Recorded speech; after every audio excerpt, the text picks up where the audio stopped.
எந்த கட்சி கூட்டமும் தலைவர்கள் வந்தால் மட்டும்தான் அவர்கள் கூட்டி வருவார்கள். கூட்டி வந்தால் கூட எங்கள் அண்ணன் சொல்வது போல் செத்தவன் கையில் வெத்தலை பாக்கு வைத்திருப்பது போல அவர்களுடைய தலைவர்கள் பெயரை சொன்னாலே அமைதியாக இருப்பார்கள்.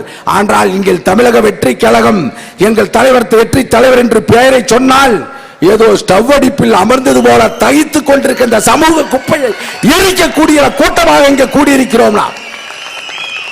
எங்கு பார்த்தாலும் இப்பொழுது நம்ம விசில் சட்டம் விசில் அறிவிக்கப்பட்ட பிறகு எங்குமே விசில் அடிக்க கூடாது என்று கூறியிருக்கிறார்கள். என் வீட்டு பக்கத்தில் ஒரு திமுக கவுன்சிலர் வீடு போறேன், ஒரே கவுன்சிலருக்கு அவங்க மனைவிக்கு சண்டை. என்னடி வீடு இப்படி நாத்த நாடிட்டு இருக்குது? குப்பை 3 நாளா எடுக்கலீங்க. ஏன் நீங்க பேசாத அந்த தெருவில் வர குப்பை எடுக்கிற தூய்மை பணியாள ஊதி உதவனான்னு சொல்லிட்டீங்க. 3 நாளா குப்பை இங்கேயே தங்கிடுச்சிங்க, அதனால நாத்தை எடுத்துருச்சிங்க.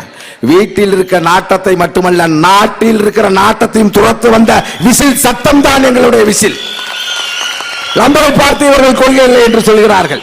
இதோ தொண்டு செய்து பழுத்த பள்ளம் தூய தாடி மார்பில் விழும் மண்டை சுரப்பை உலைய தொழும் மனக்குகையில் சிறுத்தையிலும் என்ற பெரியாரை சூத்திர பட்டத்தை நீக்க மூத்திர சட்டியை தூக்கி கொண்டு 94 ஆண்டுகள் உழைத்த ஒரு பெரும் தலைவனை பெருவாரியான மக்களுடைய வாக்கு அரசியலை தாங்கி இருக்கிற தமிழக வெற்றி கழகம் தூக்கி பிடிக்கிறதே, இது அரசியலா கொள்கையா இல்லையா? சிந்தித்து பாருங்கள். அரசியல் அமைப்பு நிர்ணய சபையின் மூலமாக தாழ்த்தப்பட்டவர்களுக்குமான உரிமை மட்டுமில்லாமல் பிற்படுத்தப்பட்ட உரிமையும் பெற்றுக் கொடுத்த அறிவு ஆசான் அம்பேத்கரை பணியுரையில வைத்திருக்கிற ஒரு கட்சி தமிழக வெற்றி கழகமா இல்லையா? நீங்கள் கூட்டணியில் இருந்து கொண்ட ஆதி தமிழர்கள் ஓட்டை பெற்றிருக்கிறீர்களே, உங்கள் திராவிட முன்னேற்ற கழகத்தினுடைய அண்ணா அறிவாலயத்தில் அம்பேத்கருடைய சிலை இருக்கிறதா? இல்லை எங்களுடைய பணியுரையில தமிழக வெற்றி கழகத்தினுடைய தலைமையில் அம்பேத்கருடைய சிலை இருக்கிறதா நீங்கள் என்று சிந்தித்து பாருங்கள். தலைவருக்கு அரசியலே தெரியாது, தலைவருக்கு அரசியலே தெரியாதுங்கிறார். அட பாவிகளா, அயோக்கியர்களா, யாருக்கு அரசியல் தெரியாது? யாருக்கு தெரியாது? உங்கள் தாத்தா கலைஞர் அவர்கள் பொதுப்பணித்துறை அமைச்சராக இருக்கிற போது இதையெல்லாம் ஏன் சொல்கிறேன் என்றால், நம்மளை பார்த்து அரசியல் தெரியாது கொள்கை இல்லை என்று சொல்பவர்களுக்கெல்லாம் விசிலின் மூலமாக அதில் காலில் நீங்கள் ஓங்கி உழைக்க வேண்டும் ஒழிக்க வேண்டும் என்பதற்காகத்தான் இதை நாம் எல்லாம் இங்கே கொள்கை விளக்கிய பொதுக்கூட்டத்தில் பேசுகிறோம். உங்கள் தாத்தா பொதுப்பணித்துறை அமைச்சராக இருக்கும் போது கர்நாடகத்திலே ஏமாவதி அணை கட்டுவதன் மூலமாக தமிழர்களுடைய உரிமை இதோ கரூரிலே ஓடிக்கொண்டிருக்கிற இந்த காவிரி ஆறு, இதன் உரிமையை நீங்கள் விட்டுக் கொடுத்த போது இந்த உரிமையை மீட்டெடுப்பதற்காக உங்களுடைய துணைமுறையில் அன்று கோடி குண்டு ஆடிக்கொண்டிருந்த போதே உண்ணாவிரதம் இருந்து காவிரியின் உரிமையை மீட்பதற்காக உண்ணாவிரதம் இருந்த ஒரு இளம் தலைவன் எங்களுடைய வெற்றி தலைவர் விஜய் அவர்கள் என்பதை நீங்கள் மறந்துவிடக் கூடாது. இது அரசியலா இல்லையா?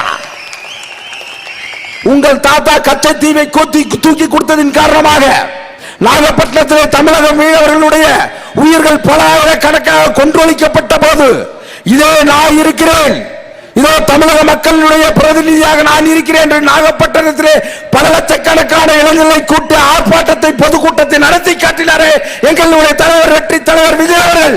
அது அரசியலா இல்லையா?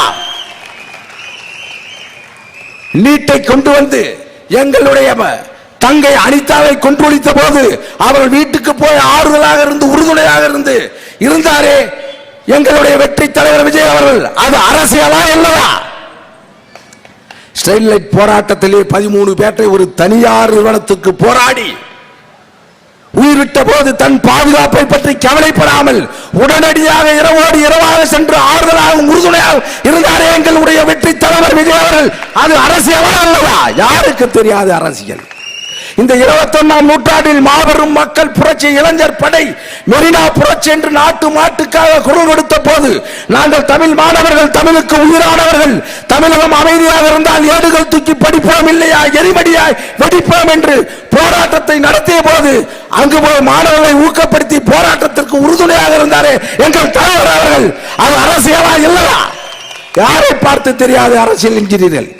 நான் ஏன் சொல்கிறார்கள் கொள்கையை எதிரிவேது அரசியல் எதிரியேறு என்ன அப்படின்னு சொல்லிட்டு ஒரு என் தம்பி சொன்ன மாதிரி எங்க தலைவர் சொன்னார், எங்களுடைய சண்டை திமுகவுக்கும் டிவிகேவுக்கும் தான். இடையில் காமெடி பீஸாக வந்து சிலர் ஏறுகிறார்கள் வாலின்றாக என்று. அந்த காமெடி பீஸ் யார் என்றால் அவரே பேசிவிட்டு சிரிப்பார்.